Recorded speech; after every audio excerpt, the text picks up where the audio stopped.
So good evening, ladies and gents, and welcome to the WoT Pro League Season 2. We've seen a hell of a lot of match days. We have got our final 6, but that also means we are into the relegation matchups now. So this is all about the new teams who can come into Season 3 and the ones who will be dropping out as well. So there's a lot on the line for these teams, the ones who couldn't quite perform throughout the entirety of the season. A lot of teams only picking about 2 wins out there, maybe 1 as well. There's some really underperforming teams out there, but now they really have to step up if they want to keep the chance in for progressing through the leagues. And obviously, Season 3 is now on the horizons. But that aside, we have got some great games coming up today. So now, what are you looking forward to out of these two? I'm really looking forward to seeing how lucky Karaki is going to be as a team. Obviously, they were in Season 1, so interested to see if they've really picked themselves up, because they did end up in 11th place. We're going to talk about that a little bit later. So if they've improved as a team, I think they could be really strong. They had a couple of synergy issues here and there. And if they've taped those problems up, then I think they're going to be fantastic. So that one against WoT D, I'm really looking forward to. But first, what do you think of this game? Well, Team WD up against Homicidal Maniacs. Now, I don't know too much about the later team, but Team WD, I think we've all known and seen their kind of performance throughout the season. It hasn't been fantastic, to say, the least, but it certainly has given us some viewing pleasure, to kind of at least give them something there. It's not been too bad, but it's certainly not given them enough of a chance to get into that top 6 to go to the finals at Gamescom. So let's have a look at the season so far, so I can drop you over to our screen, so I can just take you through what we're actually talking about here. So we do have our standard top 3. I'll take you through the top 6 who will be going to Gamescom in the finals. So not going to see these guys today, they are secure. So WoT Pro getting themselves back up to that first place, sitting pretty, winning 20 games and only losing 2. Extremely good record, not quite like their first season, but nevertheless impressive. And further down, obviously, Dignitas, who did take over that first seed for quite some time. Mouse Sports as well, sitting on 3rd position with 15 wins to 7 losses. And then below that, you have the likes of Denova, who we got to see a lot of. Kazna Crew, one of the fan favorites, really picked up this season. Last season, they were very quiet, didn't really get the results in the bag. And now with the new updates, they've really started to perform very well. And then in 6th position, who just scraped in, Evil Panda Squad. But let's go down to the bottom of the table, because these are the guys who are going to be up against it today. So let's have a look through. So we do see Spale sitting in 8th. They'll be facing off against Alpha, who we've all seen before as well. They're a team that a lot of people know and should know from the first season as well. So certainly some familiar faces coming back in here. Dragonborns will be sitting in 9th, and they'll be up against OM Injections, I believe. So another team I'm not too aware of, but certainly all deserving their place here. They've fought through the various routes to be able to compete. We'll go into that in a little bit. And then the last games, obviously, we will be watching. So the likes of WoT DE up against Lucky Karaki, and WoT did get 10th position, whereas Team WD up against the Homicidal Maniacs, and they were obviously a little bit below. And those will be the 2 games we're covering. Now, why don't you take us through who they're going to be facing off here and how they got to be in this position to actually challenge the teams that were in Season 2 or might still be in for Season 3. So we'll be seeing obviously Lucky Karaki, who we mentioned before, and the Homicidal Maniacs. I know they're Romanian, but that's all I know about these guys. Why don't you take us through Lucky Karaki? You're a little bit more aware of them than I am, at least. So why don't you take us through what they are and how they got here and how they got to this point? Sure, they are a Polish team, another one. We've got quite a few of those in the league, and I think they're probably one of the stronger ones, definitely. They did qualify through coming second. Well, they qualified for up and downs for coming second in the A Series. Obviously, the first from A Series, the first from Go for WoT get automatically qualified through taking 11 and 12 spot. Obviously, 12 being taken by the A Series qualifier, 11 being taken by the Go for qualifier. So those 2 are already secured. If you're at the top of that, then you're gone. I believe that will be 7 Sins, and they're a really strong team. I'm really looking forward to them. Another Polish team, in fact, and 1 SPP, Ulanska Fantazja. I'm sorry if I pronounced that wrong, but another Polish team. So 2 more Polish teams in the league. That's guaranteed. But yeah, Lucky Karaki, they will have to fight a hard battle today. I mean, it's going to be really hard against the German WoT D. They've been a pretty strong team the whole season. Yeah, they have. Just a couple of, I think they kind of slipped up towards the end. You can tell that, though. The inexperienced teams, they don't have the stamina. Like, Team WD did so good at the beginning. They beat Mouse Sports. They beat so many good teams. But then at the end of the season, they just can't do it. Yeah, exactly. Really? Just slip down that slope, and it was a real shame to see them go there. But yeah, Lucky Karaki, I'm looking forward to seeing how they've progressed. For me, that's what it is. You guys at home as well, just if you watch Lucky Karaki in the first season, just keep an eye on them this season, because they did get disqualified by coming 11th in the first season. So not such a good end for them. But I'm glad that they're still up and kicking. That's really encouraging. Even though they may have been dropped out of the major league, they stayed together and they tried to to work through it, and maybe we'll see the fruits of all their labour. But anyway, that's a little bit of a glimpse, the teams we will be seeing today. Now, my predictions, I have no idea where I'm going on this one. I'd like to see Lucky Karaki really improving on their first season and coming back in for the third, obviously skipping the second, and showing us what they've improved on and what they're made of now. But I don't know score-wise. I'd like to see them do well. I'm going to put my money on them just for the sake that I want to see them do good more than, on paper results. They certainly were a capable team, but they didn't quite get the results in that initial season. But anyway, I know a certain lady out there, the one and only social media queen, who can get, an idea to you guys at home how you can get involved. Because our predictions are generally wrong and awful, so there's no point listening to us. So we want to listen to you guys. So let's introduce the one and only Melly. How are we doing, my dear? Thank you, Pansy. I'm great. I'm really excited. Sorry, was it too loud? No, it's fine. It's okay. I'm really excited what matches are upcoming tonight and how they will, fare against each other. It is exciting, and I'm really looking forward to this evening. And I hope you guys at home already had some popcorn and soda, so you don't have to stay up and walk away and leave the screen and miss any second of our great matches tonight. And yeah, you can be, of course, part of the show by predicting the right outcome of the matchups. I already posted a post on Facebook where you can put your predictions in the comments, and let's see what you guys at home think. And for every exact prediction of the matchup has the chance to win one of 2 bonus codes for every matchup. So I will be giving out 4 bonus codes for only predicting the right outcome of the match. And the other thing is you have the chance to ask questions to our 2 experts via Twitter by only using the hashtag WoT Pro League so that I actually can see them. And 3 tweets of the day will be rewarded as well. So 3 more bonus codes. And beside that usual stuff, we still have our competition running, our cheerful competition. Go on our Facebook page, facebook.com/WoT Pro League. And I posted the link in the stream announcement, so you should find it. And yeah, just draw cheerful and hold it in the camera and cheer and take a picture of it and post it there, and you will be in a race of, in total, 9,500 gold. So, and bonus codes, of course. Bonus codes. I want that gold. Yeah, that sounds pretty good, guys. So you've heard it there from the social media guru herself, how you guys at home can get involved and get some goodies for yourself, because that's a lot of gold, to be fair, for a little bit of a drawing and a picture. That's not bad at all.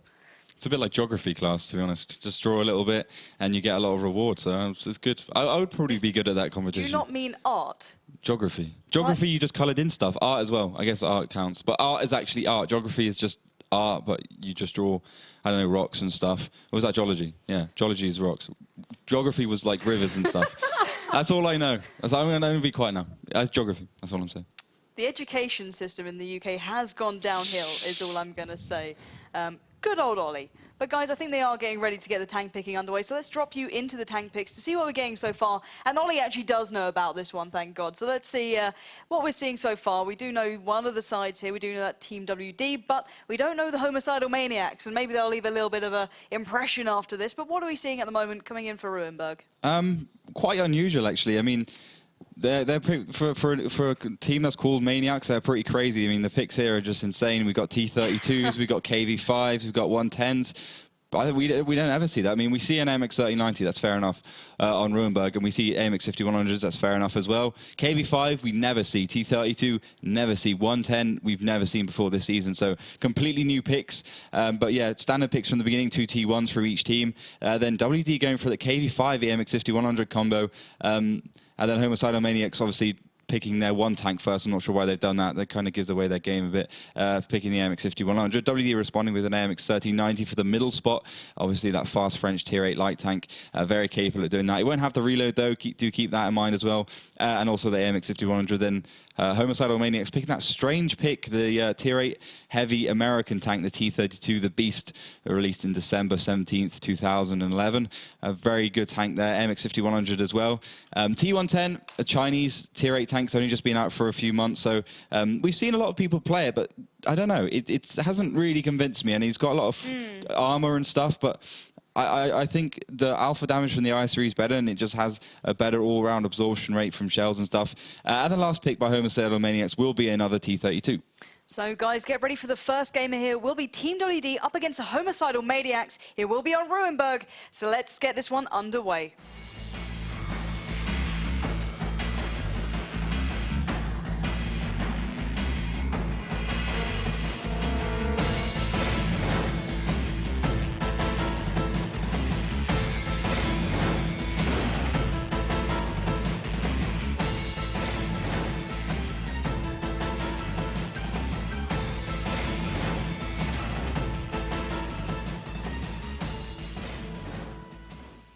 So welcome to the first map here. Will be Ruinberg to kick this one off, and in the blue, starting in the south, it will be the new guys to the scene as such, or new to my eyes at least, the Homicidal Maniacs, whereas up in that north section, it will be the one and only Team WD. We've seen them before, we'll see them again, but maybe we'll see a good show from them today, and in that golden color, who knows what we're going to see. But what are we starting out with here is these guys are looking like a very different start from what I'm noticing in that mini-map. Yeah, there's a change in tank that was really affecting the way these players are playing. The team as a whole, in fact, Mr. Chef's going straight way forwards as an AMX3090. That is standard, but we don't usually see a heavy tank backing him up from the rear. That 110 playing by Nicholas Black. Strangely enough, Team WD is actually a team that has been playing the whole season. They are fighting to keep in the World Tanks Pro League for Season 3. So I didn't expect them to pick such strange tanks. Obviously, you can see they World of War playing his KV5. Look how much HP it has, 1,780. That is Beast. pretty mental. And everything in this game is about who makes the first shot. So if you can mitigate that first shot, you get such an advantage. But yeah, at the moment, Team WD playing quite aggressive. They spotted out the T32, but the Homicidal Maniacs are a little bit more inexperienced. Do you think that's why they've gone to the city, or? I think they're going back to basics in their mind. It may not be the most viable tactic these days. They don't seem as though they're setting up like a normal side that we see in this. The T32 is leading the way. We're going to see what they can do here because, well, it could go very wrong if they don't play it correctly. And we're just going to have to find out if they can actually get this one in the bag. So pushing forward, it will be, but not to be in trouble in that T1. Going to go down very quickly. And there we go. So early advantage to the Homicidal Maniacs, but that's only a tier 1. You know, they've given away their whole game plan here, and they're continuing to push towards the flag. Yeah, 505 is going to be there to deal with them. Makizio to his right, so the two AMX 5100s, obviously very capable at dealing with capping points. The autoloaders, it's got plus and minuses to stopping caps. Obviously, once you use all 6 shells, then you're kind of screwed. But there should be plenty here. They're going to be able to stop the cap. They're going to be able to cap at the same time, but it's going to be huge. I don't know if they're going to do it. Yeah, we're going to have to find out right now because the Homicidal Maniacs are being surrounded by Team WD. The fire is coming in onto that AMX 5100 for the Homicidal Maniacs, taken on by the 505 there, pushing forward another shell received. Mr. Chef and Mercuzio is joining in too. I cannot speak, but 505 now being focused down. That frag has actually fallen in favor to the Homicidal Maniacs, and they do keep this cap underway, but you can see the time is ticking against them as well. This is not looking ideal. If they can't stop that cap, both of them are going to be in a little bit of trouble. Yeah, Mr. Chef's done a couple of shells. Good play by him. He is down to 174 in that AMX 3090. Makizio is definitely reloading, sitting on almost 800 HP. World of War does take down the AMX 5100. Obviously, that's a very good plus point for them, but it's like 10 seconds left here. Yeah, it's going to go right down to the wire, and I'm curious to see if they can actually get this cap underway. The blue base is being captured, and I do believe it actually has been. So, well, that's an interesting way to play this one out. That's certainly not what I expected then from the first map. I thought Team WD would have dealt with them quite comfortably. Yeah, I thought they would have dealt with them. I mean, surprising.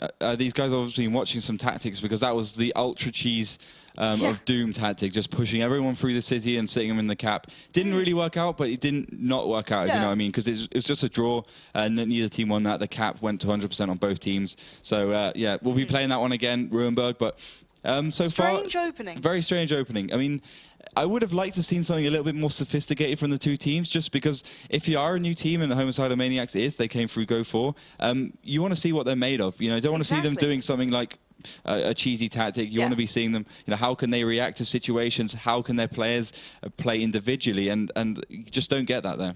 No, that was a very safe cheese strat, if I can even phrase it like that. That was very odd. I'll give it that. But that was the first map. kind of. We'll be repeating it. It was a draw, so we'll be seeing it again, and maybe we'll see something different coming out from these two. Maybe they just wanted to test the water, try and find out what the opposition do, because obviously they're new to this league as such, or possibly new to this league if they do pull this one off. And it is just about finding out what really, you know, works and what doesn't. I think they're going to be going with the same lineups here, at least the Homicidal Maniacs are, so we'll be going back into this one in just a moment once they get themselves sorted out. But what do you think we'll see now? They know what the opposition's doing, or their standard start. At least they know Team WD's standard start, but you know, the Homicidal Maniacs didn't show their normal hand as such, unless they normally do a city push. Do you think that might work in their favour now? I think it might do. I think it really will, because I mean, you said they're testing the waters. I think that's probably what they're doing. I mean, if you're playing against a completely new team, I don't think these teams have ever met, even in Go for Cups, then you don't know what to expect. You don't know what, even if you watch the streams, you watch the replays, it still changes so much, and you don't want to be doing something too unusual against a completely new team, because you could just get completely stomped. So safe play from both teams. A good reactionary play by Team WD. That's their experience coming in from the season. Managed to get tanks and cap really quickly, not being too afraid. Team WD, I do love them. I honestly think they're going to be one of the best teams. I mean, they've had so many good results. I mean, Mouse Sports, they've beat Kazakh, they've beaten like pretty much all the good teams, even most of that goes to Gamescom. But yeah, we are going to go into our second round. It will be Ruinberg again, so no map video this time, unfortunately. You've been treated once, you don't get it a second. Exactly, that's it. Just remember it. That's all you get. It's a scenic one. But yeah, it's going to be the same lineups, both teams, the 110, the AMX 5100, the KV5, AMX 1390, and those two T1s there for Team WD. Obviously, Homicidal Maniacs going for something a little bit more standard, triple AMX 5100s, the double T32s, the T32s. Well, I don't know. It's not really standard at all. Is T32 now standard? Yeah, exactly. That is a question for Season 3, I think. Yeah, I think it's got a place. It's just, it's a risk for these teams now. You know, they've had their standard starting lineups, and to change things can change entire tactics, really, for these guys. It may not be just a case of, oh, let's change this one tank for another. It can be a complete and utter change-up. But we are underway now into the second play of this very map in Ruinberg. And what are we seeing now? Team WD doing exactly the same as they did last time. Mr. Chef pushing forwards in his AMX 3090. He's got Nicholas Black and World of War behind him to back him up, I think. They're not going to change anything up here. Team WD, pretty much a team that I don't really like. I mean, they don't. I think Ruinberg is their weakest map. I think it honestly is. We saw them play.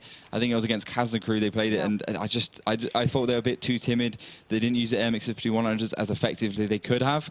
But Homicidal Maniacs doing exactly the same thing here. Yeah, they indeed are. They're pretty much setting up in the city, as we saw before, waiting for that initial opening. But I'm curious to see how they're going to finish this one out, because last time they went for that cap, obviously. But now, with their game plan surely known, I don't know if they can do the same thing. As you said, you know, cheese strats don't work 2 times in a row, and they might have a bit of a rude awakening soon. Indeed, indeed. Nicholas Black pushing forward. We got Mr. Chef to his left, World of War in his KV5 in front. So Mr. Chef will be there to do the sniping, the backup. Obviously, World of War, Nicholas Black providing the brunt to the team. But as we can see, Bonto is doing a good job. Bonto, I guess that's how you pronounce his name. I call him Bob. Bob. But it's pretty much Bob anyway. Bonto, Bob. It's pretty similar. But yeah, he's spotted out the T32. So now Team WD will thinking, okay, these guys are doing exactly the same thing as they did last time.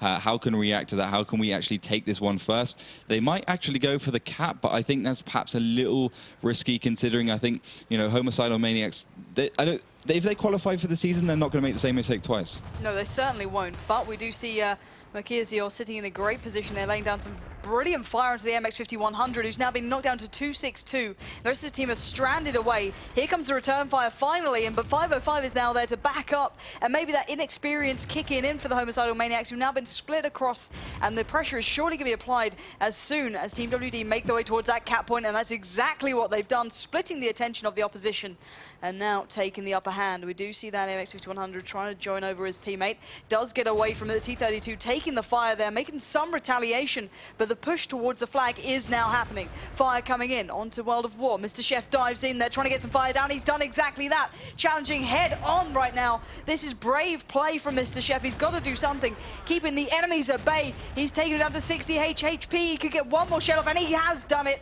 Mr. Chef comes in big when it matters, but now here comes the rest of the side. The Homicidal Maniacs are being torn to shreds by Team WD, who are just showing exactly how you should be capping flags. They're dropping like flies. Himmelsdorf joining in in, World of War joining in, and now only 4 stand for the Homicidal Maniacs. Nicholas Black's now going to push in his 110. That armor on the front of that tank will undoubtedly help him and not lose too much HP. The T-32s have no answer at all for that Chinese beast, Russian-Chinese hybrid. But yeah, Homicidal Maniacs, I think, completely outplayed, played at their own game, I think, even pushing through the middle, getting caught out, and then just getting crossfired. That wasn't particularly smart. No, indeed. Their tactics did not work out that time, and now you can see the last few members being surrounded. Nicholas Black enjoying it. World of War ramming away. It will be Nicholas Black to claim that final kill there and secure a fantastic bit of play for Team WD, showing exactly why they were in Season 2, and these guys were not. That was much better play from those. I felt that every single situation, they showed the upper hand. You know, they split the initial kind of attack there, as you say, creating that crossfire and just catching him on the cross, trying to get back to the flag after they applied that pressure. That was very impressive stuff. Very good stuff from them, as you said. The experience coming in. Yeah, the capping was interesting because I think they did it properly. You know, they had the backup in the middle from the AMX5100s, which got the crossfire in, and then Homicidal Maniacs went to try and to stop their cap, and they did actually leave, I think it was an AMX5100 or a T-32 in their base to deal with capping, and also a T1. But obviously that's not enough when you're talking about World of War in his KV5. He had Mr. Chef in AMX3090, and good plays by him because he was one-on-one against that AMX5100, and the AMX5100 had the HP advantage, and it also has a damage advantage, obviously 300 average damage per shot to 240, so it kind of blows it out of the water in that respect. But yeah, the AMX5100 missed a shot, and that was the game breaker for Team WD, because once that MX5100 was dealt with, which it shouldn't have been, which it should have been, but it shouldn't have been if he managed to get the last shot off, if you know what I mean, then it could have come around, it could have finished off a couple of Team WD. So I think breaking point for them, but pure player skill by Team WD and Mr. Chef in specifics. It's great seeing them really stepping up in this, because I think people can question them. If you look at their rankings, Team WD were ranked 7th, so they were just out of that top 6. Yeah. They just missed out on the chance to go to the Gamescom finals. So you certainly cannot underestimate these guys. We just saw them on arguably one of their less comfortable maps, I think we can say, about Ruinberg, but they certainly handled the team, and rather than playing the map, I felt they played the team themselves. Yep. They focused them down, they saw what they did the first time, they went, okay guys, how can we counter this? Let's go, we've got another chance here, and they played it very well. So showing why they may have, you know, deserved to go to that Gamescom final next time around, or whichever, you know, place we do get to go to the finals for the Season 3, hopefully. But I do believe we are going to get into tank picking on the second map here. Obviously it's the third kind of matchup we're going to be seeing, but it's still the second map. It will be Ensk. So what are we seeing so far? Again, pretty unusual. Well, at the moment, it's pretty standard, but it's just the way they pick is a little strange. They seem to pick the T1s like halfway through the picks. I don't know why they're doing that, but double T1 for Homicidal Maniacs, T1, AMX5100 for Team WD, and then the AMX5100 for Homicidal Maniacs. And, you know, they're pushing for that high firepower, high HP, you know, being able to deal a lot of damage, which obviously the AMX5100 can do. Engage around corners with the high alpha damage with the IS-3, you know, plunder into crazy situation with tanks like your T-32s, your 110s, you know, when they're sitting on plus 1,500 HP. T-32 AMX5100 for Homicidal Maniacs, and then the 110, which is, well, it's something Dinova kind of pioneered on Ensk, and the MX5100 to pair up with that one. Last pick from Homicidal Maniacs was another T110, so that Chinese tier 8 heavy tank, but finally the Team WD picking the MX5100. So Team WD going for the triple MX5100, 110, the IS-3, double T1, obviously.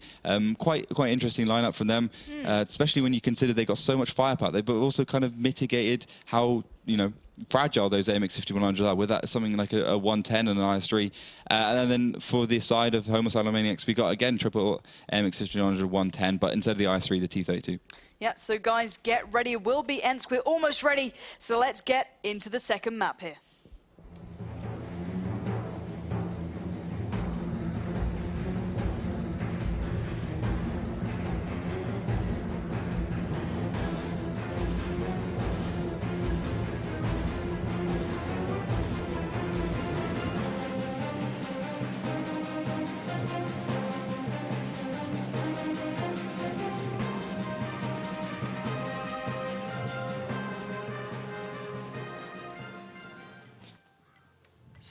welcome into the second map here. It will be Ensk. The first one fell to the rank 7s, the Team WDs, who got that first map in the bag. They'll be looking to get this one. So in the south, it will be the newcomers, the Homicidal Maniacs, pulling out some crazy picks so far, facing up against the Northern Golden Team WD. So let's have a look to see how they're starting off here, and let's get this one underway. So Team WD not messing about at all. They haven't got a T69 for the, well, I guess 6 to 0 line defensive positions. They've just gone straight with the all tanks into the city. Nicholas Black, World of War, Mr. Chef to their right, Makizio and 505. So they've gone everything. They've gone everything all in. They've just put everything into the city, see what happens, see if they can catch out maybe a two homicidal Maniacs, I guess, which they might wanted to push into the city. But Homicidal Maniacs, they're a little bit more defensive here. Yeah, very passive play, waiting to receive that 110 being spotted, and the rest of Team WD now making light work of that tier 1.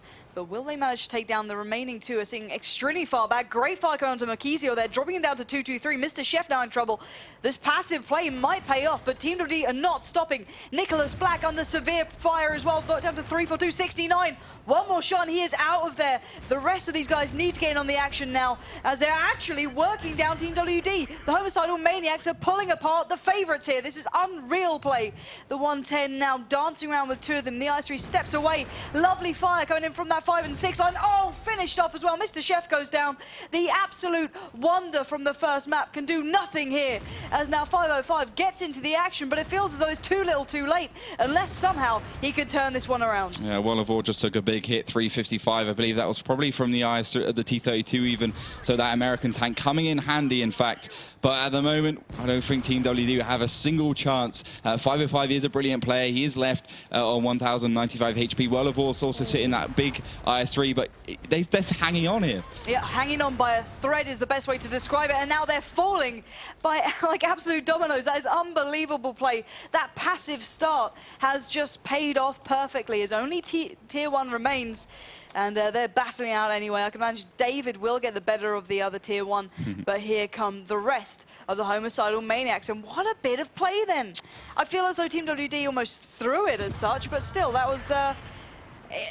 They did it well. They certainly showed what they're made of. So a fantastic start there for the Homicidal Maniacs in map 2. Very surprising, but I've got to ask the question, what were Team WD doing then? You said they were going all in. They went all city.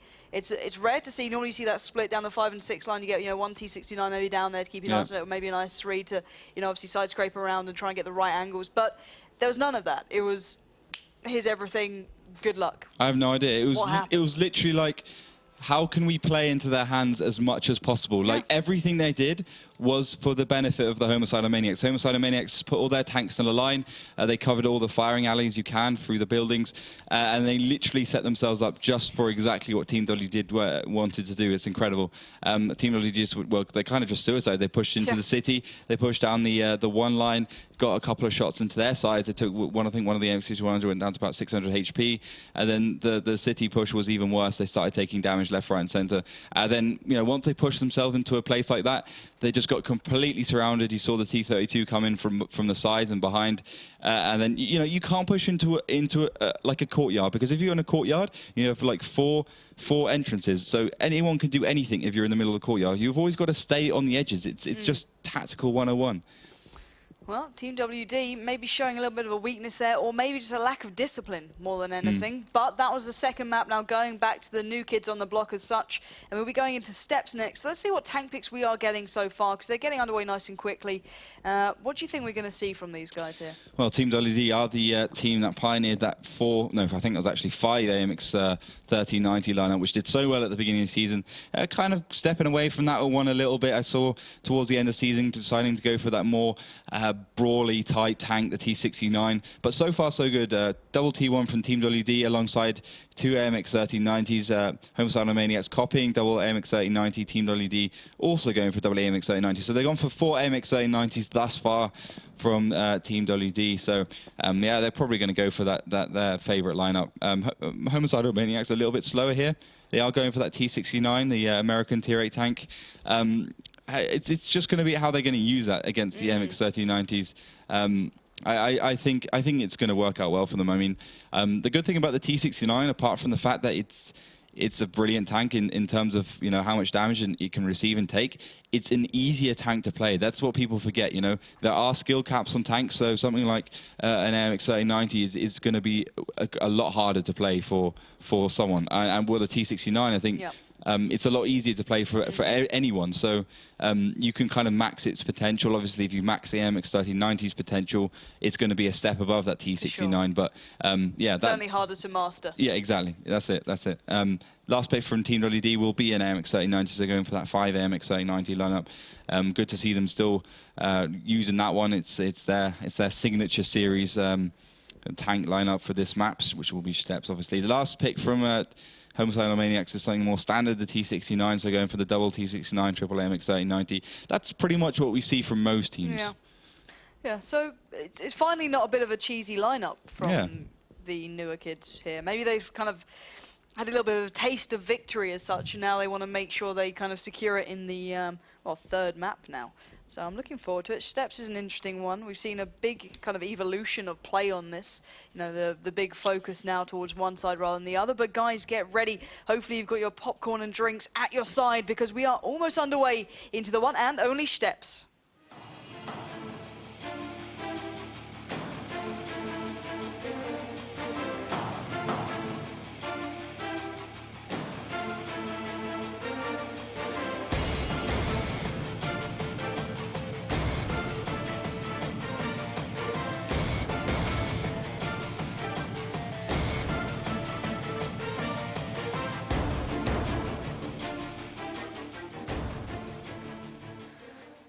So, welcome into Steps. It will be our third map here. It's all tied up, all even at the moment. So, this could be a little bit of a wake-up call for Team WD. They do have their signature move. They will be representing in that gold and yellow, starting in the north and facing off against the one and only, the newcomers to this, the Homicidal Maniacs in blue towards the south. So, let's have a little look to see what we're getting so far from these guys. What are we seeing from the Homicidal Maniacs? Homicidal Maniacs doing the same thing we would expect most teams to do. A little bit slower than you would see in the double T69 to the left behind the rock. Something we don't see at all. We usually see the T69 go forwards with the MX 3090s just to get not caught out, as well as being able to support those French tanks while they are reloading, because obviously, well, they won't be reloaded for another 10-15 seconds time. So yeah, a bit of a strange play from the Homicidal Maniacs. Team WD, I wouldn't call it strange. I would say it's kind of like an old tactics used to use on Steps, kind of keep all your tanks back in your base and then decide to push out once you've kind of gained a few infos from the other team. So Team WD opting for World of War, Mr. Chef playing those MX 3090s to stay back in the base. Bonto and David, as well as Makizio, 505, and the infamous Nicholas Black pushing forwards in their MX 3090. So they're going to try and pincer the Homicidal Maniacs. Will it work? I don't know. They don't want to play into their hands again.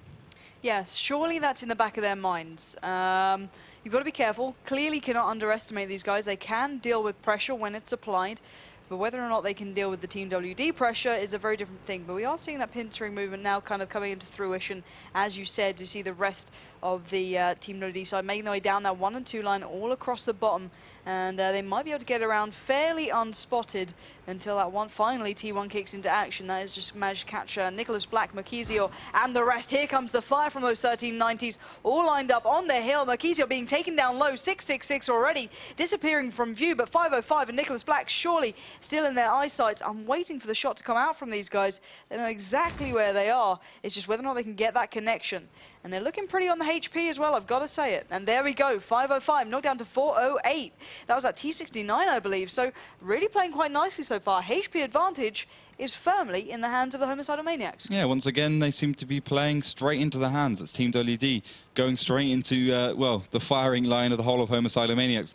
And opting to do something which is perfect for those two T69s that stayed back in the base. You can see Makizio getting a couple of shells from them. Obviously, the distinctive hissing sound of a heat shell going through something so soft as the AMX 3090's hull. But yeah, I think they should not ever be so I hate to say it, but so offensive at the beginning. You know, you need that information. Like, send a T1 forwards, see where the T69s are, and then make an informed decision, as opposed to just trying something blindly and seeing if it worked. And I don't like this fact that they've used 2 of the AMX 3090s back in their base. They should use their 2 T1s if they want to stop a cap, because the benefit of the AMX 3090 lineup, taking 5 of them, is the fact that they're so damn fast. They can get from one side of the map, especially on a map like Steps, in a matter of seconds. But everything's slowed down a bit here. The Homicidal Maniacs are kind of mulling their way around in the middle.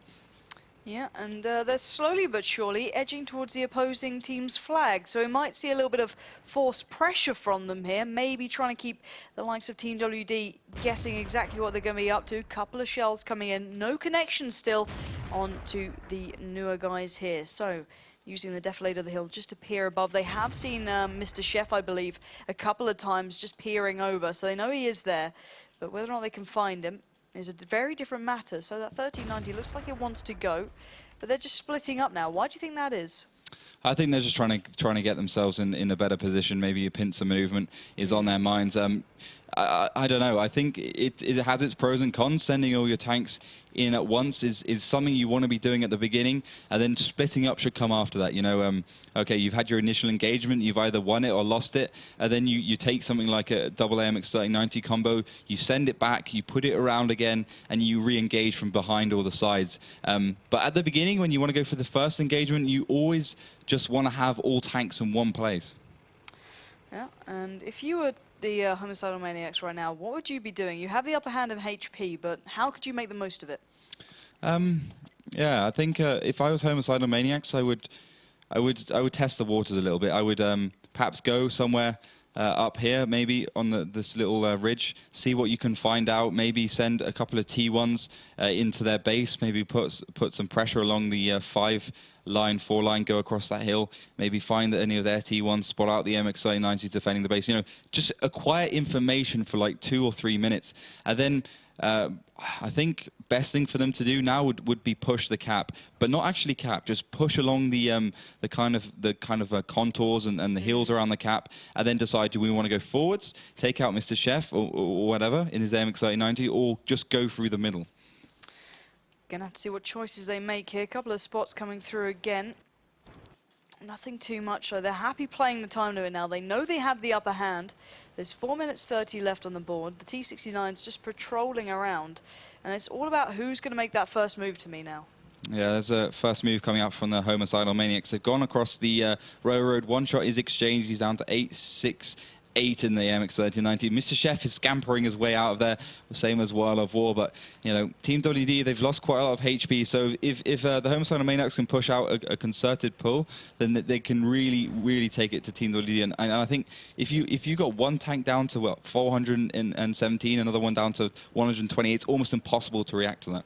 And I like the setup they have now. Those 2 T69s are hanging back by the 8-0 line, whereas the 1 and 3 are pushing around. It's almost like a counter pincer coming out from these guys, as they are going to get that flag cap underway. They know where the opposition are, and now they're going to make the most of it. Those 1390s have made their way through and will be holding the rotate now. And I'm curious to see if this is actually going to pay off. It's going to all come down to that exchange to see who's going to really get it in the bag. And they're so close to each other. I cannot stress it enough. Nicholas Black being spotted now, as is Makizio. You can see they're just waiting to take those shells and take the shots, and here we go. There's a first chance. Oh, he's missed it onto Mr. Chef. That is going to be vital, allowing him to get further around. Does connect one onto Makizio, but he's allowed WD a second to breathe, and you can't do it to these guys. But those 3090s are now in trouble as well. The fire is coming in. Now focusing down Makizio, you can see the 3090s pincering through, and let's hope they can actually get some damage done as it is all kicking off, folks. But the clock is ticking, and did that just get reset then? I got reset at 100. Oh my word. Unbelievable, and that is going to be reset again, and now Nicholas Black will be receiving the fire in his 3090, makes his way through, 6:05 now, and you can see the rest of the 3090s positioned on that flag. The clock still ticking, 4 seconds, 3 seconds. Team W need to make their move and make it fast, because oh my word, did they just redo that again, or has that been captured? No, that's been captured. Oof. I just had a little bit of a panic then, a little bit of a panic. Maybe not as much as Team WD just had, But a little bit. Yeah. That was unbelievable. Very smart play coming out from the Homicidal Maniacs. I'm rather impressed. They pretty much copied what I said. I love it. They pretty much just, I think our 10-minute delay is not working. Someone look at that, because that's pretty much exactly what I said. Push into the cap, put some pressure on there, push some tanks forwards along that contour, get some shots off into the side. They did that quite well. Makizio took another one. Mr. Chef took another one. He did actually manage to get around. He sneaked his way there.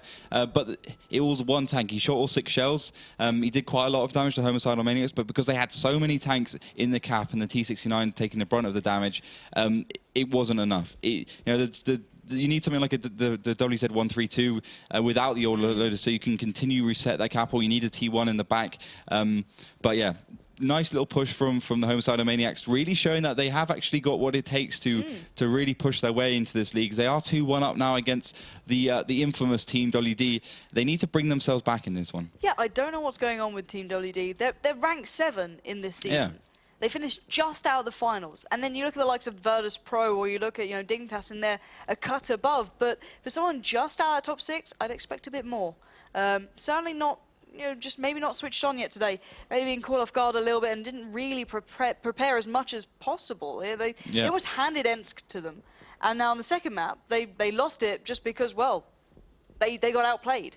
Completely. So now Team WD are, well, they're in a bit of trouble, to say the least. We will be going to Himmelsdorf. I think they're just having a lot of issues with one of their players. Hopefully they can resolve that, be underway. But Himmelsdorf, as you said, it's one of the most standardized maps now. It's been played out time and time again. You've got your kind of normal play routine as such. You know where most tanks are going to be. Do you think we're going to see finally Team WD stepping up to their reputation? Or do you think this might be another map they might take a little bit for granted here?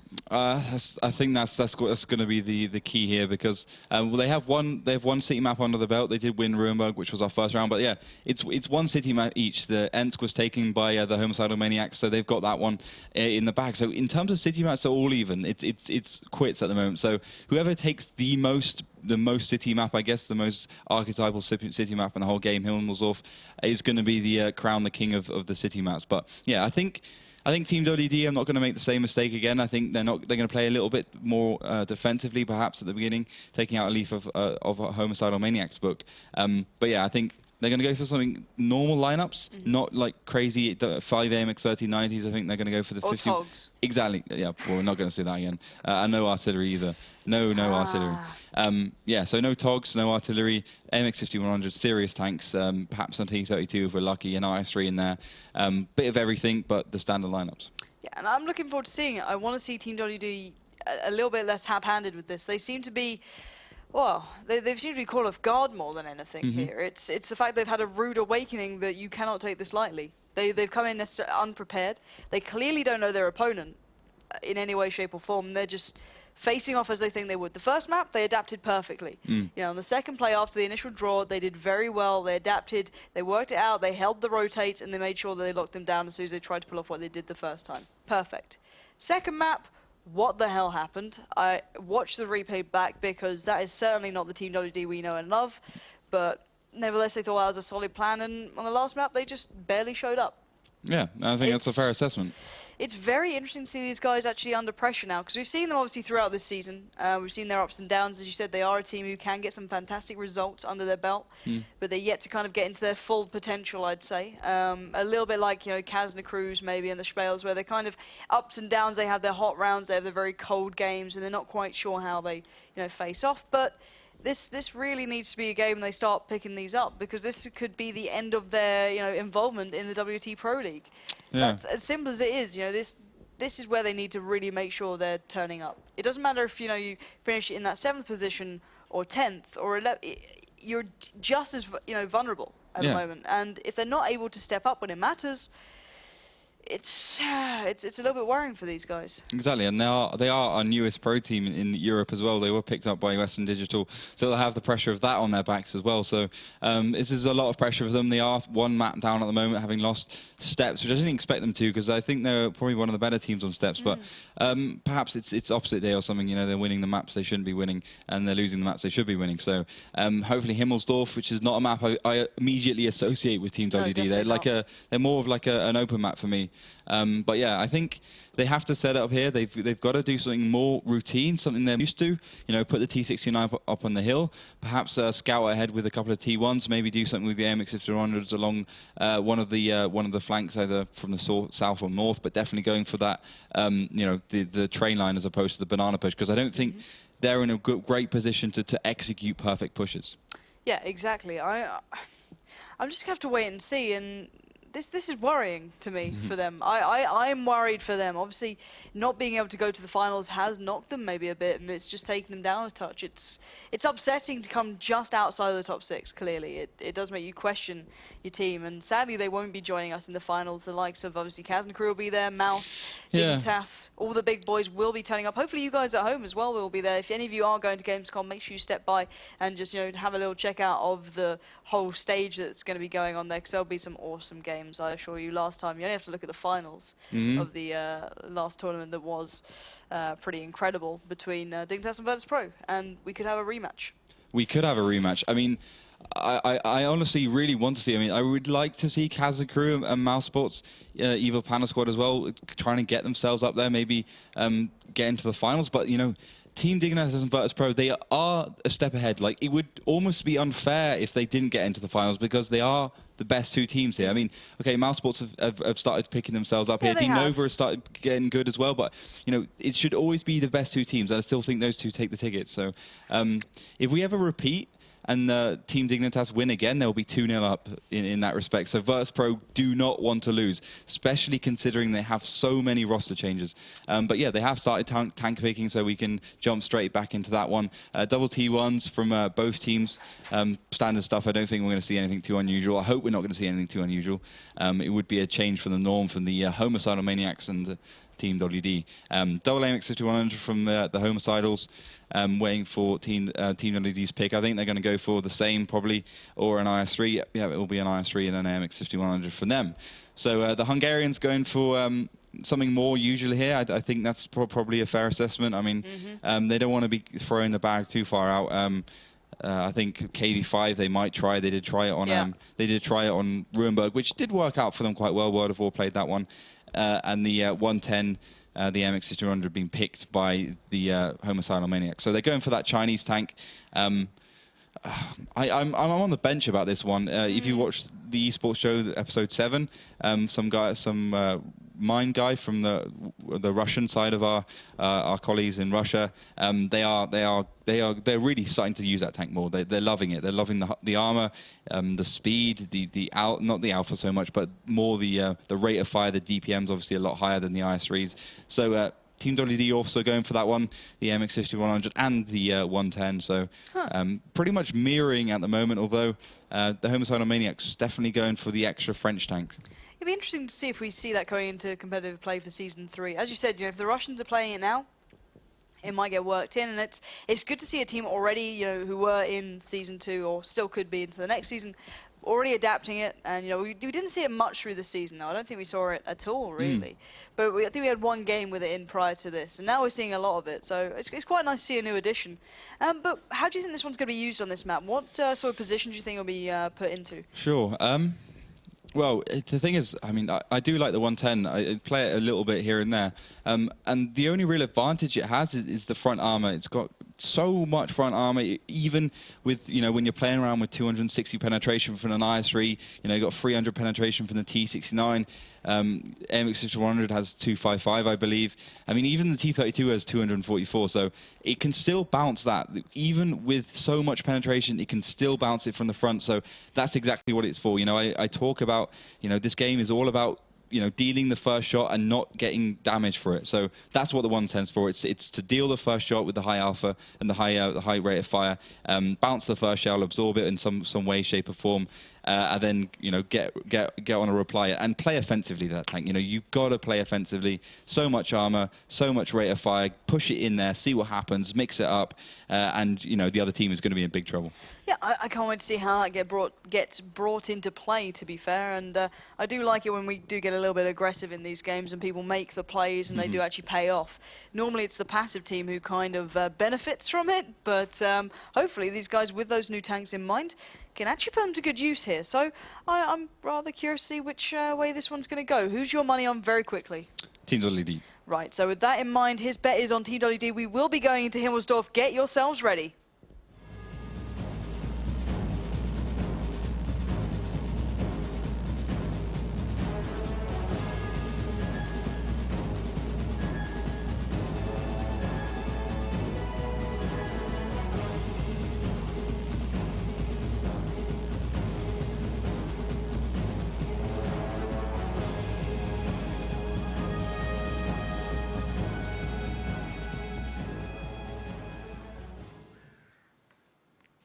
And welcome to Himmelsdorf. We will be seeing in the blue corner the newcomers, the new kids on the block, the Homicidal Maniacs. It's a lovely name.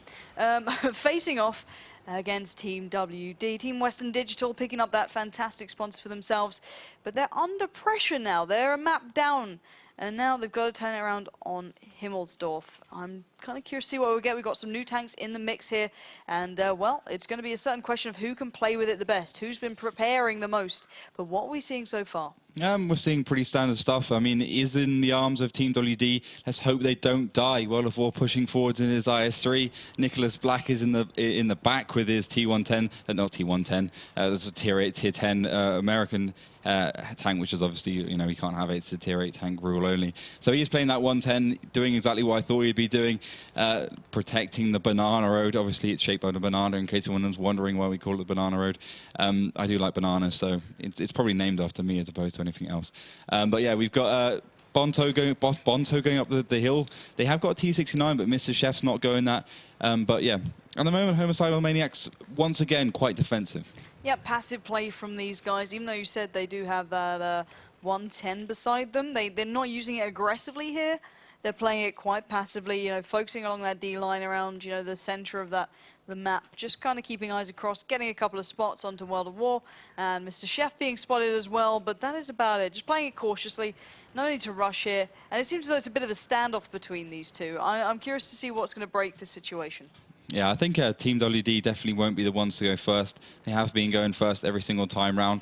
The AMX5100 is being spotted out from the Homicidal Maniacs, so Team WD straight away have the information that, okay, there's not the AMX5100 uphill. Okay, it's not playing it too offensively because it's not on the 1-2 line, hasn't been spotted by the David in the Tier 1 tank to the left. And he's definitely not towards the more standard area. You can just see just in front of you the kind of houses slash, you know, ruins, I guess you could call them.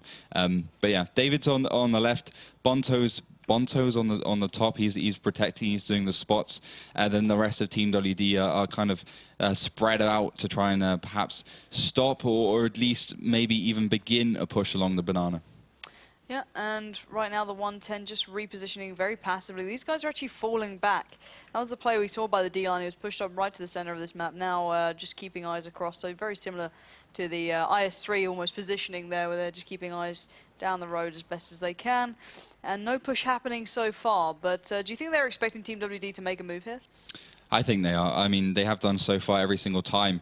But I think Team WD is not going to do it. I honestly think they won't take the risk. They want to let the other team do something first. It's about courtesy. It's about politeness. I hate to say it, but you know, if you've pushed every single time, then you kind of say, okay, mate, you know, you've bested us a couple of times. I mean, Ensk was just a complete stomp.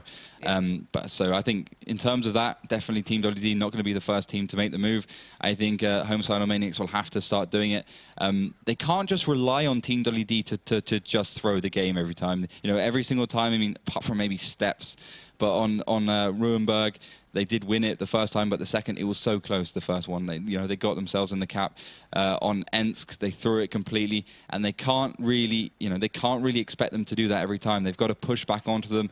They've got to try and get themselves into this game. Otherwise, you know, it's going to be a draw. I honestly think if Team WD doesn't move forwards, then Homicidal Maniacs won't either.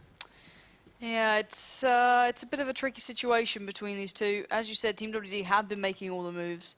They haven't been paying off for them, which is the bigger problem more than anything. So they're back to the drawing board, and they're certainly not going to throw this one away, because this is the map they need to actually, you know, do well in this one. We do see a bit of a move towards a hill. Nothing major. It's the Tier 1 spotting each other out more than anything.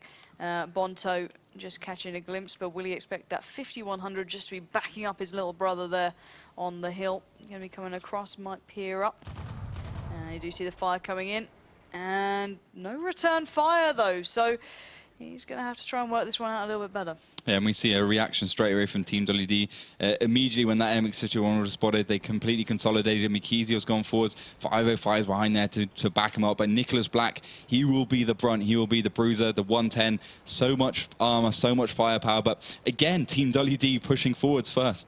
Yeah. Certainly making the first move here. Whether or not it's going to pay off for these guys is a very different matter, but here comes that push. As you said, Nicholas Black leading the way, the 110 waiting to receive, and already David's gone down. Nicholas Black having to back away a touch. Fire coming through. That's Mr. Chef getting into the action in that T69. Oh, lovely play. Makizio now pushing round, and that 110, that great pick, might be in trouble now. Getting one shot off, looking for a second, but he's getting pounded left, right, and center. Surely he's going to get tracked. He was tracked. That's why he was so stationary. 275.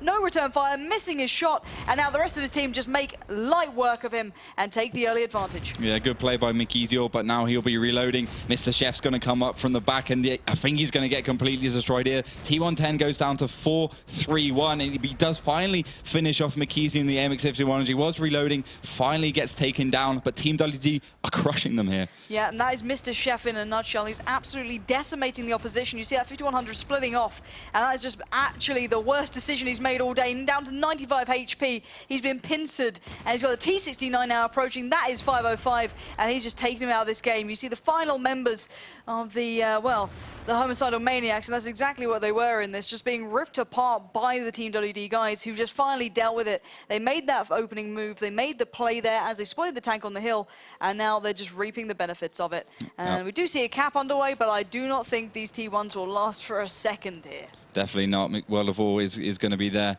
in plenty of time. There's two of them in there, so there's about 30 seconds left on the cap. But the I3, you know, he's so close. T1s won't be able to do any damage to them. Maybe they'll be able to maybe do a little bit of damage against an MX51, but still won't be able to kill them. So this is going to be a win for Team WD. Bring themselves back into this game, well, back into this match. You know, this is the up and downs. This is the relegation. Team WD do not want to go out here. You could see almost a desperation in Nicholas Black in his 110 as he pushed along the banana and got tracked. I think, you know, his life almost flashed before his eyes then. He's like, I'm tracked in the middle of the road. I'm going to get completely decimated. Luckily he didn't, though. He got away with that one. Yeah, indeed. And Team WD, they made the first move. You said it. But it paid off that time. Why did it pay off then in comparison to the other times where they made the push? I think Ensk is a bad example because I think they just played haphazardly. I think they almost threw that one away. Yeah. I don't think that was their best example of them making getting the initiative and working with it. But on this map, that seemed a little bit more like normal for Team WD. They played it very well. How did that happen, even though they made that first move? Sure. You know, they didn't. It depends what you consider the first move. I think the first move was the MX5100 from Homicidal Maniacs. He pushed up. The T1 took a couple of shells. I don't know why he took a shell. Maybe he didn't want his MX5100 to take some T1 shots, 12 damage per shot. Who cares? And he won't even penetrate the front of an MX5100 most of the time. So that, I think that was the first move for Homicidal Maniacs. They put the MX5100 on the hill. They got it spotted. Team WD reacting immediately. You could see everyone consolidate, pushing up the banana.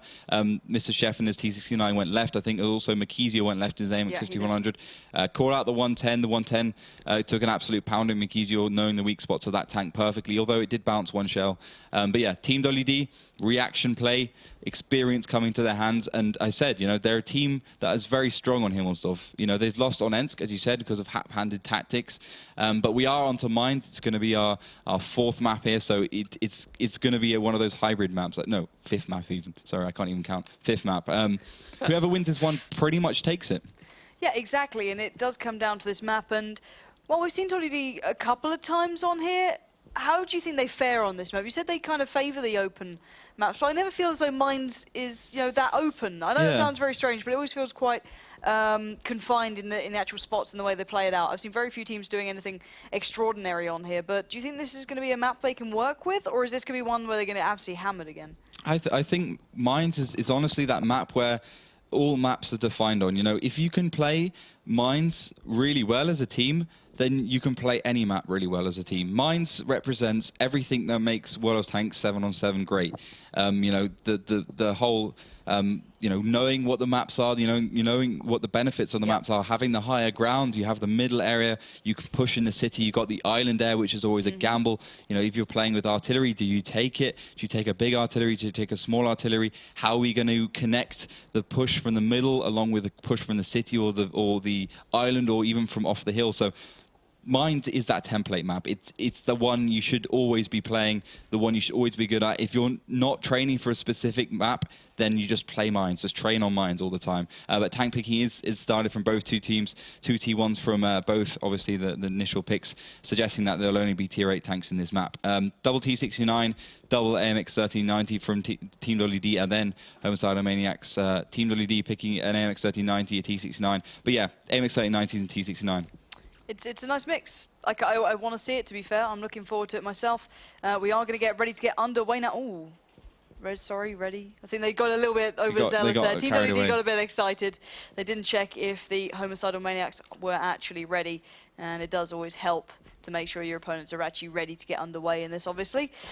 So we are going to be getting back underway. Team WD now making sure that the Homicidal Maniacs are ready for what could be the defining map here.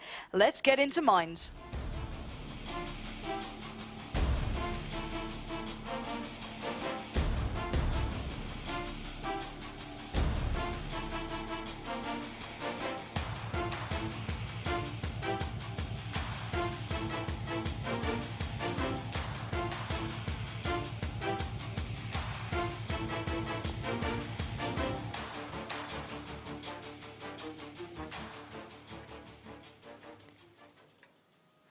And welcome back. We will be here on Mines, and in the blue colour, it will be the newcomers. I keep calling them that, but we're certainly seeing a good show from them. It will be the Homicidal Maniacs. Whereas in that gold and yellow, it will be Team WD, the newly titled Team WD, picking up the sponsors and doing very well throughout the season, but sadly, not getting into that top 6 to go to Gamescom, so they're going to have to fight for their right to get into the 3rd season here. So what are we seeing so far? Team WD just pushing straight towards the middle. I didn't expect anything else. Mrs. Chef leading the charts. He's got Mikizio and 505 in the back. Obviously, Team WD going with a very heavy 3T69 lineup. Strangely enough, Homicidal Maniacs have decided to go for the T32, so that tier 8 American tank, the brawler, the brunt. Teams starting to really favour that one from the northern side. They put it towards the hill. They see how much pressure they can put on the other team, how many shells they can connect and undoubtedly bounce off that 298 millimeters of turret mantle armor. So good pick from them. Mr. Chef taking the first shot, 244. But you know, Mines isn't a map where you can play defensively. So Homicidal Maniacs, they will have to do something here. Well, you say that. They're trying to be passive to their extent, but it's only allowing the likes of Marquisio, and we did see Mr. Chef to lay down some fire right towards where they are. So their game plan's already been told. But we did see a player split off early in that 1390, but doesn't get too far, being spotted out by Bonto there. Trying to look for a new way around, maybe to challenge the likes of Mr. Chef. But they don't know where they are right now. So they've got themselves into an okay position. Mr. Chef repopping up here. And I like the way he's getting aggressive as well. I do like the way he's playing. He's not holding back at all. He may be, damaged up, but he's certainly still trying it. We just have to wait to see who's going to really make that first move. We saw, a lot of damage being exchanged. The 1390 for the Homicidal Maniacs did receive a good couple of shells over by the island as such, and a couple of shells coming through. Mr. Chef was really the only one to receive any sort of damage massively from Team WD. Yeah, he did take 244 at the beginning, right in the backside. But Mr. Chef, he's always the aggressive guy. I swear to God, he's literally like Team WD. He's the whole team in some respects. When we've watched them before, it's always him who does the plays. He's always the one going forwards first. He's always the one to lead the charge every single time. I swear, even if he spawns behind the whole of his team, he'll always end up in front. So spots going in and out. That MX 1390 from Homicidal Maniacs was taken down to 1,003 health. Not by any other tank apart from Bonto in that T1, so good shots from him. The 12 damage, Spaz gun doing some good stuff there. But at the moment, Team WD, they have the advantage. They have the hill, and I think people seem to forget that this is a tactical game. This is an RTS but shooter. That's what it is by definition.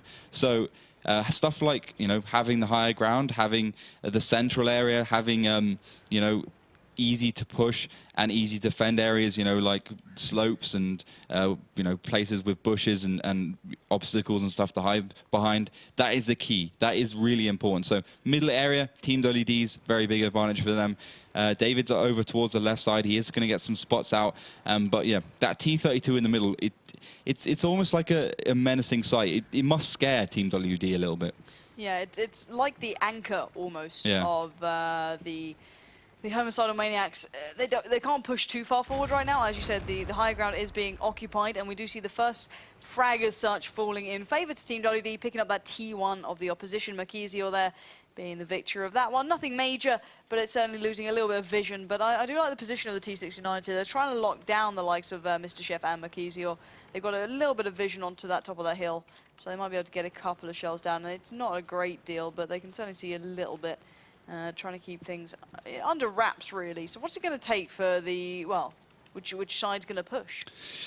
Well, judging by the other games, it would be Team WD, but they must be getting a bit fed up of having to push every time round. I mean, they got to at some point say, okay, the other team's got to push. We've done all the work so far.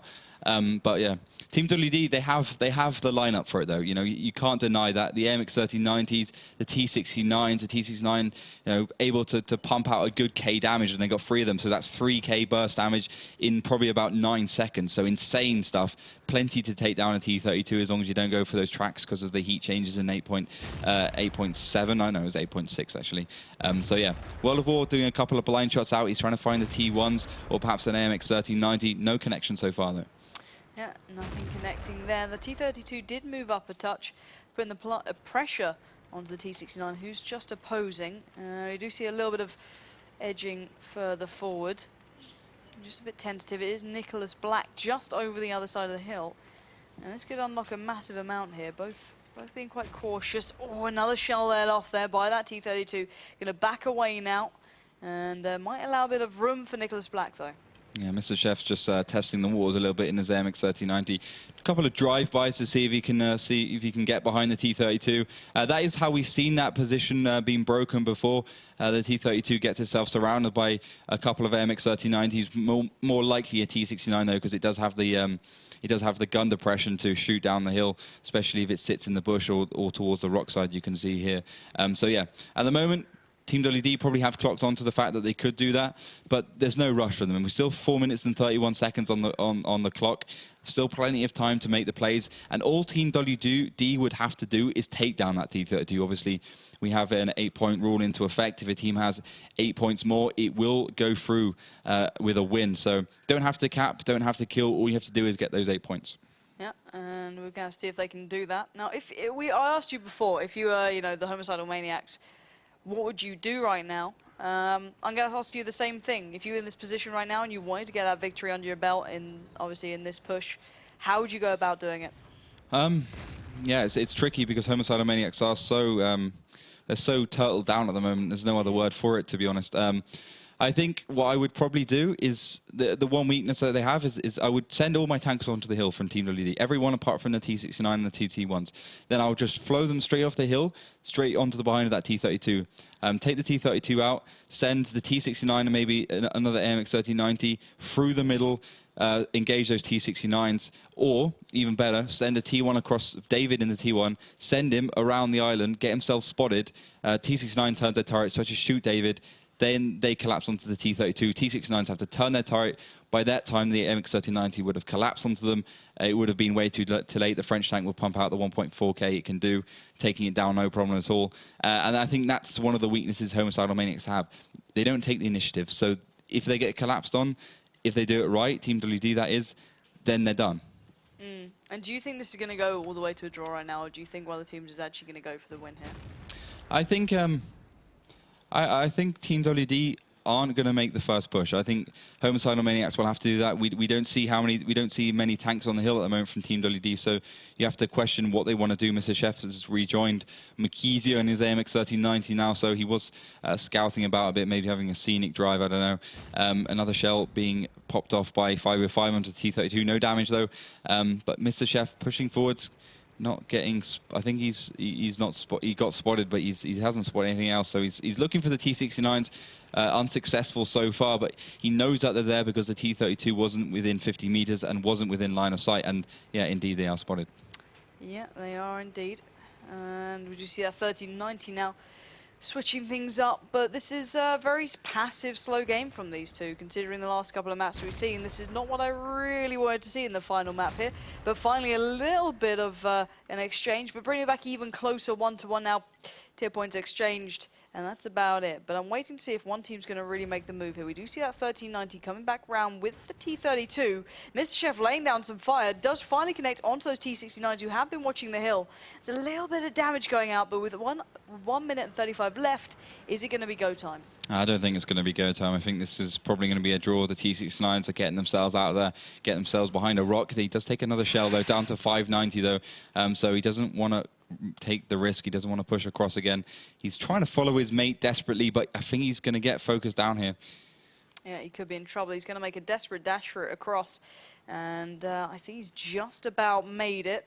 Yeah, there we go. Make his way across to join up with his buddies there and just use the side of this hill or this mountain and try and stay in cover and play it safe with 1 minute left. As you said, I don't think we're going to see a push from either of these teams now. The T32 even retracting back and playing passively.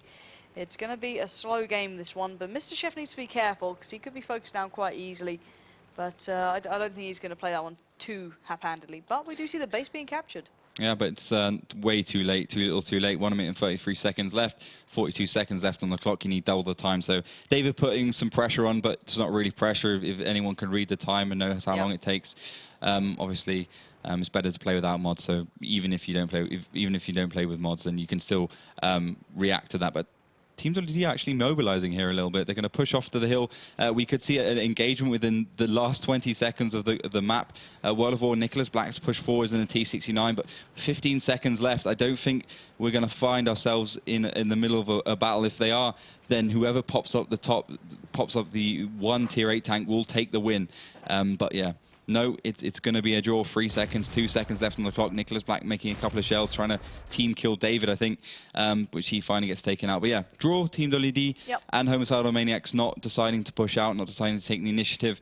But as I said it in the first map, I want to see Homicidal Maniacs do something. I want to see what they can bring to the table for this third season in the World Tanks Pro League. Because if they don't, then they're going to find themselves in that 11th and 12th spots this time in Season 3. Yeah, there's no way you can play like that throughout a season. Yeah.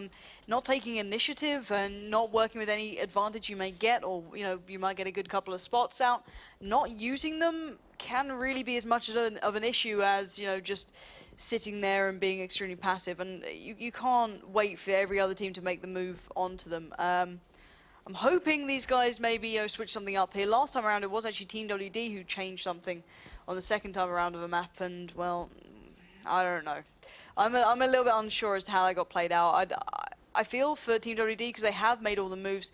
We will be going back into mines in just a second, as you said before. We only get treated to this, the nice screen once in a game, but we are going to be getting back into this in just a second. They're treated to us more. Yeah, exactly. It's all us. It's all for us. But guys, we'll be going back into this one, and hopefully this time we will see a winner here between these two, because I want to see the Homicidal Maniacs going aggressive. That's what I want to see, and I don't think I will, but I damn well want to see it. Yeah, I really want to see it. I think that's what we need to see.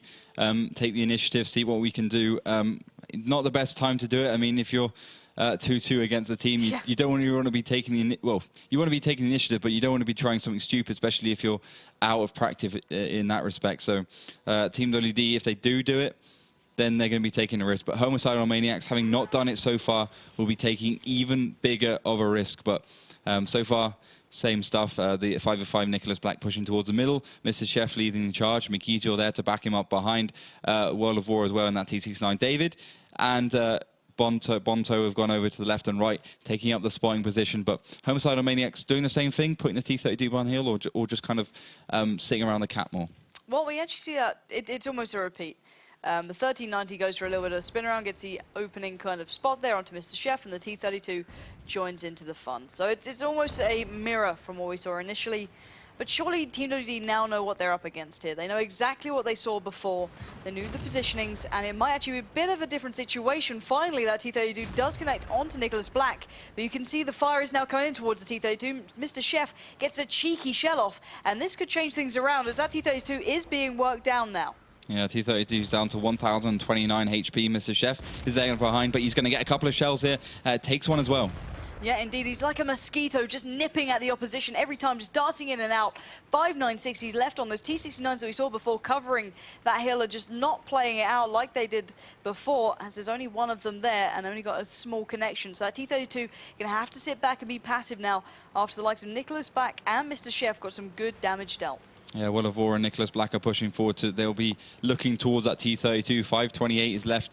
Finally, Team WD knows how to beat that tank, outmaneuver it, get behind it, see what you can do with the MX-3090. Willavor connects another one down to 255, 25 HP, but now the whole of Team WD and the other Homicidal Maniacs are collapsing onto them. Yeah, here we go. This is finally what we were waiting for. It's Team WD to make the first move again, but the first frag does fall into the hands of Team WD. Nicholas Black claiming the life of that T69, who's desperately trying to cover off that T32. Who's now in severe trouble, 25 HP. A light breeze might take him out of this game if he's not careful. And now the upper hand is with Team WD. They deserve that after making the first move there as such, and I'm glad they've got it. And hopefully they can bring this one home now. 8 points in advantage. This is looking good for them. It's definitely looking good for them, and they're definitely not stopping at all. You can see 505 getting himself probably to back up Nicholas Black and Willavor. Finally, MX-3090 finds David in his T1, so that left side is now unprotected. They will be able to push up there. Although Nicholas Black and Willavor, as well as 505, will be able to spot across the island, so it doesn't have to worry too much. But at the moment, Team WD mobilizing. Mr. Chef on the hill, Makizio pushing backwards and forwards. They'll be there to take care of that T32, sitting on 25 HP. But another T69 spotted. Oh, that T69 not only got spotted, but he's getting ripped apart. 655, 409. He is being demolished. Every bit of fire is now focused onto him. The T32 is trying to get away and play safe, but he has to retaliate. He has to lay down the fire to knock them back, and there goes that T69 that got caught from behind. Makizio flying down the hill, straight into the eyes of the 1390, facing off 1v1. This is going to be an absolute slogging battle between these two. Mano and mano, fire going back and forth, and it's Team WD getting the better of him. Makizio using that broken fallen tank just for that little bit of cover, and there goes the T32, and that was a lovely play from Team WD. With only few more players to find, that was what we wanted. That is exactly what we wanted. Take the initiative then, well-practiced team. Mr. Chef is pretty low, but generally Team WD sitting pretty healthy, and well, Homicidal Maniacs only left with a T1. They've got the MX-3090, which was out of position on the hill. Well, it wasn't out of position, but it wasn't in a good position to deal with that collapse from Team WD. So, guys, Team WD will be here for Season 3 in the WoT Pro League. They will be there to fight for a spot in wherever we will be going around the world to fight for the 50,000 or 100,000 prize pool euros in the finals. So, Team WD still staying there. What do you think about it? I'm glad. I'm glad, yeah. I'm really glad. I like seeing new blood. I like seeing new players coming in. I thought we saw some interesting play. A nice mix-up of some new tanks as well. It's always good to have in the mix, but I don't think they really stepped up as much as I hoped. Yeah. I think Team WD there at the end showed their class, and in small moments, in small bursts, Team WD showed why they got just out of that top 6. They clearly weren't on form today. I think I can safely say that. I don't think they'll be too offended, or hopefully not, because they wouldn't drop maps like Ensk so easily if they were on form. They're a team who are very good at it. They're very good at those opening maps as well. Steps being another clear case where it just wasn't working for them. But I think I'm glad that they got it eventually. I think they showed and proved their worth, and just that little class difference. A team that takes the initiative and works with it, and a team who plays passively in hopes that they can kind of deal with the situation coming at them. So I'm glad the team who took the initiative and ran with it and took the fight to the opposition won that game. So Team WD, congratulations. You guys obviously get your chance to go back into it and face off all again against the big boys. But we do have another game coming up. But before we get there, I know a certain lady who can kind of update us on your thoughts towards that game and how many of you got the predictions right, because I don't think we would have guessed that scoreline overall. Definitely not. 3-2. I never expected it. I thought Team WD have been a cut above the rest, and certainly a cut above Homicidal Maniacs from what I've seen from them. But no, Homicidal Maniacs taking a couple of maps against them, although questionably, you know, Ensk, it was a bit of a throw, so maybe a 3-1 would have been more of a realistic end-up lineup. But yeah, I think Team WD played really well. Hopefully they can continue improving, you know, especially since the beginning of their season seems to be their strength. Can they, you know, bolster their mid-season towards end-season game style? If they can, top 6 in Season 3. Certainly, absolutely. I can't wait to see what they can do there. But obviously, congratulations to those guys. And let's go over to the lovely lady herself, who can take you through, you know, the predictions towards this. If any of you guess that right, hell, I'll be impressed with you, because I'd have never guessed that in a million years. Who'd have thought that the rank 7 would have got so challenged in a game they should have quite comfortably walked? But guys, hopefully she can give us an update on your thoughts towards it and how you can get involved in the show as well. So any questions or thoughts you have, she'll let you know how it can come across to us here in the studio. So guys, let's go over to the one and only Melly. How are you doing, my dear? Thank you. Well, the comment section of our prediction bet was kind of exploding. I have like 70 comments. Wow. And yeah, most of our audience at home were cheering for Team WD. And very few of them expected the whole distance over 5 maps. They were all like predicting scores around 3-1 or 3-0. That's the logical one to go for. But, well, Alexander and William, you both, congratulations. You get the bonus codes for guessing the right prediction. And we have a couple questions. Well, not a couple, we've got a few. Uh-oh. Yay. Yeah. Yeah, Should I be you're worried? happy. I'm No, happy. no, As long as they're no. not T1 No, questions, well, I'm all good. No okay. T1 or artillery questions, guys. Come on. Well, I was really sad about the amount of questions coming in on Twitter, so I said the question that annoys you the most will win a bonus code. Was that the question? What question annoys laughter the most? Is that the question? Someone's trolling me, man. Come on. Unbelievable. No. That was my headline for okay. for the people at home. All right, I was about to say. And yeah, well, Burbo asked, Goddamn Burbo. is it true that Steven taught Laughter to play Wall of Tanks? Wow. Okay, that's another troll question, because Steven is if you ever played with Steven in World of Tanks, a complete noob. And pretty much anything else he does, right? I mean, I don't think he's particularly talented at any other games. I don't see him play Counter-Strike before, but maybe he's good at that, I don't know. But yeah, World of Tanks, I taught him how to play it.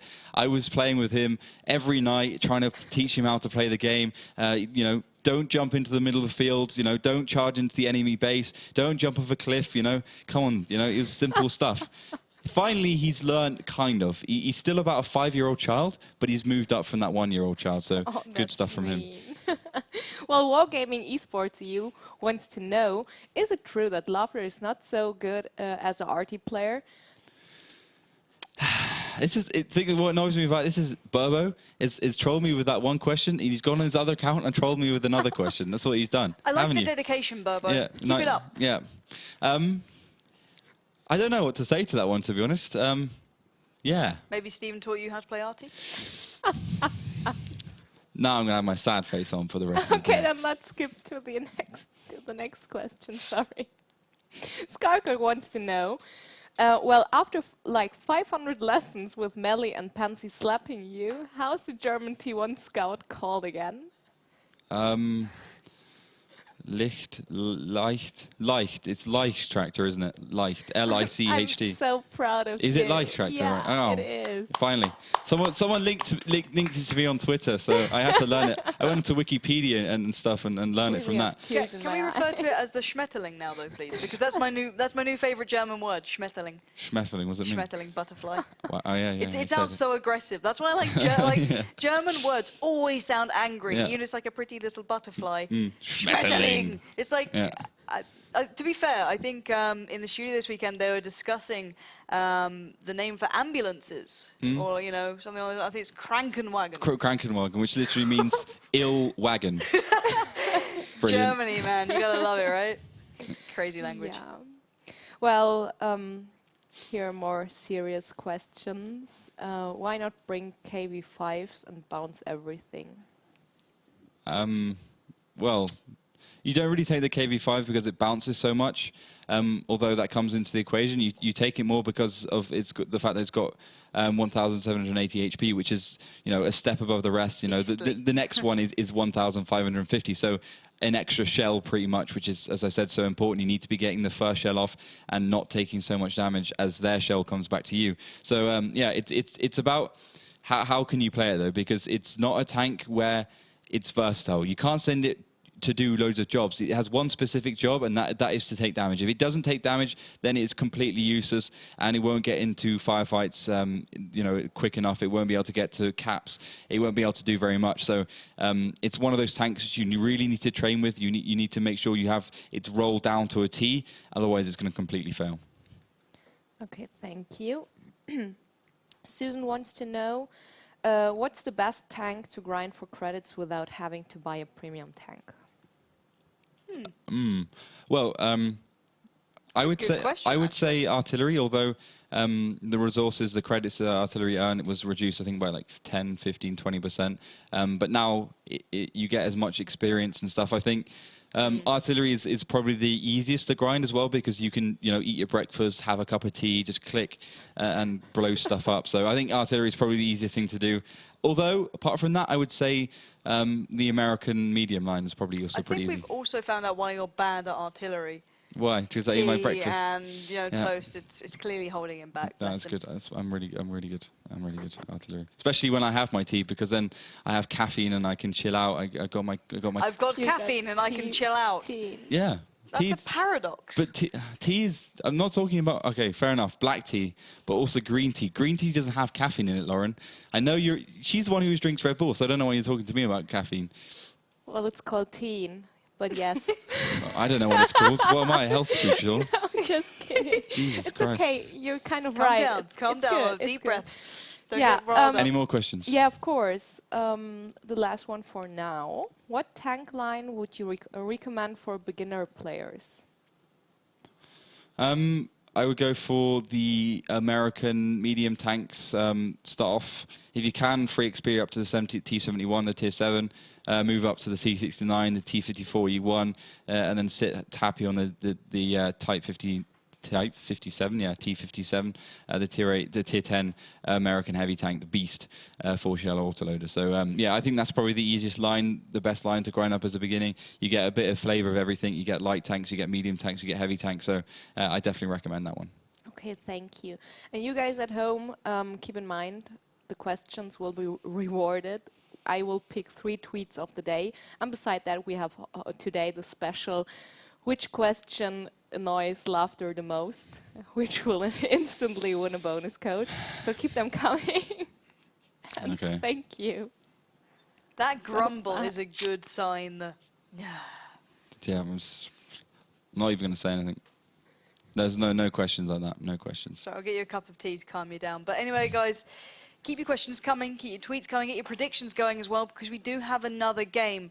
Now, we do see our team we've seen through Season 2 getting themselves secured for Season 3, but there's another one coming up who could be in trouble. And now, if you guys saw the original season with the likes of Steven casting, who's, you know, obviously the trainee tank player underneath our dearest Ollie, bless him. He's still trying to learn. You might know the name Lucky Karaki. Now, we will be watching these guys again. They're going to be trying to fight their way back up. We haven't seen them in a while. Obviously, they were not in Season 2. So it's all about seeing how they progress in that little bit of time off there. So they will be facing off against more WoT.de. Now, tough task. Not going to be an easy one. Gonna have to wait and see how one goes. I'm not sure myself how this one's gonna go. I've obviously seen a lot of replays of Lucky Karaki. Very capable side. Yep. Very, you know, versatile. They're a team that you cannot underestimate. So I'm certainly looking forward to see how they progress in that little bit of a time away from the camera and away from the spotlight. Maybe they've gone back to the drawing board and maybe mixed something up there. I don't know what to expect from these guys, and I think we're both looking forward to that one.